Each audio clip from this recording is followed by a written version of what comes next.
It's 23 degrees right now, and we've had lows in the single digits for the past few days. So let's check on our seedlings in the greenhouse, see how they're doing.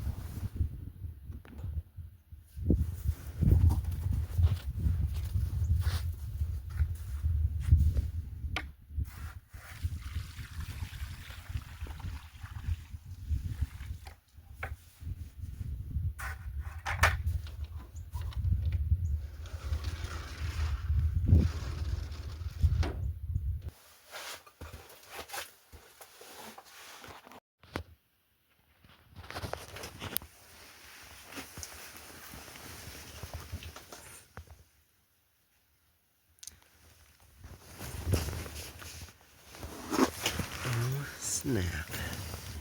Look at you.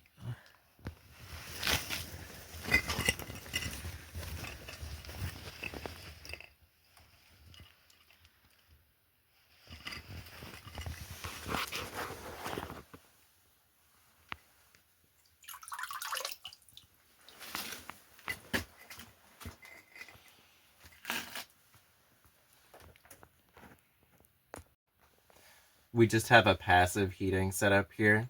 Obviously we've got the sun, and that's going to heat up the air during the day. It also heats up the bricks on the floor and the water in this stock tank.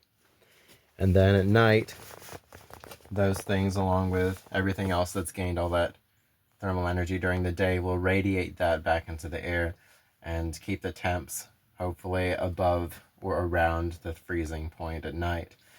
And even when we were having the lows in the single digits, all we had was just a thin layer of ice on that stock tank, so it didn't get much below freezing in here. And our seedlings still survived. And just in case it does get below freezing, I've got this frost cloth covering them. So yeah, I'm kind of surprised that this has worked so well, this little tiny thing. And I'm excited to see what we can grow this year. The door slides open on this track, and it was covered with snow and ice before. So what I was doing with that bucket is I was just pouring warm water on the track to melt that ice and let me open up the door without breaking anything.